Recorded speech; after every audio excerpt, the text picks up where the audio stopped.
আমরা Nandigram bus stand এলাকায় জাতি ধর্ম বর্ণ নির্বিশেষে সকল মানুষ উপস্থিত হয়েছে। আমার আগের বক্তব্য এটা অতীত হয়ে গেছে। অফ অ্যামেন্ডমেন্ট বিল না, অফ সংশোধনীয় আইন হিসাবে পরিণত হয়েছে। তো এই আইন অনেক মুসলমান ভাইয়েরা, অনেক মানুষ হতাশ। তার কারণ হলো যে আইন যেহেতু তৈরি হয়ে গেছে আন্দোলন করে না, আইন হতে পারে স্বাভাবিক, এটা পাস হবে, কেননা লোকসভায় তাদের সংখ্যাগরিষ্ঠতা, অতএব আইন যে পাস হবে এটা কোনো অস্বাভাবিক বিষয় নয়।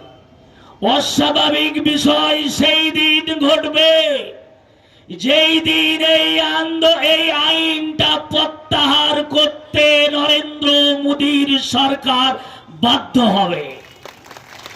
সেটা আন্দোলনের সেই পাঞ্জাবের কৃষকেরা, সেই হরিয়ানার কৃষকেরা, তাদের বিরুদ্ধে এইরকম নন্দীগ্রামের জনগণের ক্ষমতা।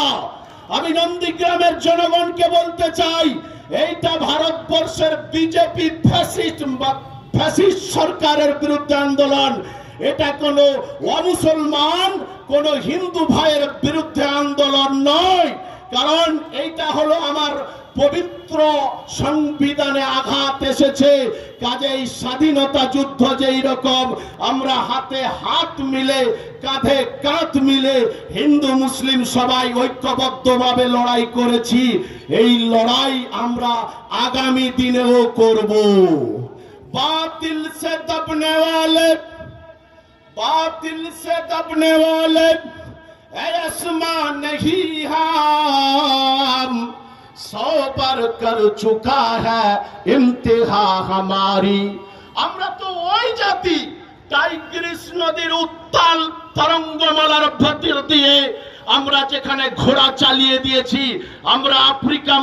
এরা মুসলমানের ঈমান, কারণ আমাদের হক, আমাদের পূর্বপুরুষের সম্পত্তি আপনি বাটোয়ারা করার কেউ নয়।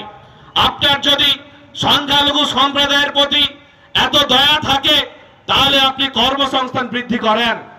যদি তাদের অর্থনৈতিক সহযোগিতার প্রয়োজন মনে হয় তাহলে আপনি কর্মসংস্থানের সংরক্ষণ আনেন, তাদের জন্য নতুন আইন করেন। তাদের সম্পত্তি লুট করে তাদের অর্থনৈতিক বৃদ্ধি করার কথা ভাববেন না।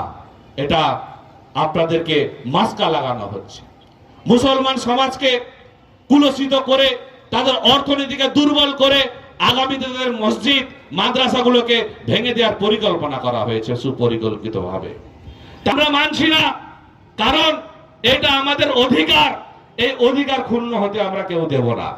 তারা সংবাদ মাধ্যম সাংবিধানিক চতুর্থ স্তম্ভ বলে আমরা জানি, তাদের দায়বদ্ধতা আছে এই ভারতের সংবিধান রক্ষার্থে এবং জনস্বার্থে তারা সঠিকভাবে নিরপেক্ষ আছে বলে আমার মনে। আমরা কোন মাযহাবী ইখতিলাফ চাই না, আমরা কোন রাজনৈতিক দলাদলি চাই না। ওয়াকফ অ্যামেন্ডমেন্ট অ্যাক্ট এমন একটা অ্যাক্ট, এই অ্যাক্টের মাধ্যমে আমাদের গোরস্থান, আমাদের মসজিদ, আমাদের মাদ্রাসা, আমাদের খানকা, আমাদের মাজার ছিনিয়ে নেওয়ার অ্যাক্ট। আমার বাংলা তথা ভারতবর্ষের শত শত কোটি কোটি যুবক শাহাদাতের পেয়ালা পান করার জন্য রেডি আছে। শাহাদাতের পেয়ালা পান করতে হবে, তার জন্য আমার যুবক সন্তান, যুবক ভাইয়েরা রেডি আছে। কারণ আমরা তো হলাম খালিদ বিন ওয়ালিদের উত্তরসূরি, আমরা হলাম হযরতে ওমরের উত্তরসূরি, আমরা হলাম তারিক বিন জিয়াদের উত্তরসূরি, আমরা হলাম ক্ষুদিরাম বাদল বিনয়ের উত্তরসূরি, আমরা হলাম এই পশ্চিম বাংলার জমিনে যিনি বাঁশের কেল্লা তৈরি করেছিল সেই তিতুমিরের বাঁশের কেল্লার উত্তরসূরি। কাজেই যারা আমাদের সাথে বেয়াদবি করবে তাদেরকে আমরা বাঁশের কেল্লার মাধ্যম দিয়ে, বাঁশ দিয়ে ঠান্ডা করে দেবো। জোরে বলেন ইনশাআল্লাহ। এই বিল বাতিল করতে হবে। আমি সেদিন তথ্য পড়ছিলাম, ভারতবর্ষে 16,000 এমন অ্যাক্ট আছে যেগুলো বিল পাস হয়ে যাওয়ার পরেও সুপ্রিম কোর্টের মাধ্যম দিয়ে কিংবা সরকার তার জনগণের প্রতি সহানুভূতিশীল হয়ে এই বিলকে, এই অ্যাক্টকে বাতিল করেছে।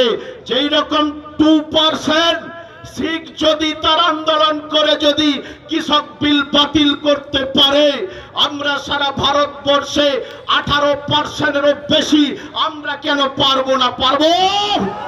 জোরে বলেন, পারবো কিনা? আরেকটা কথা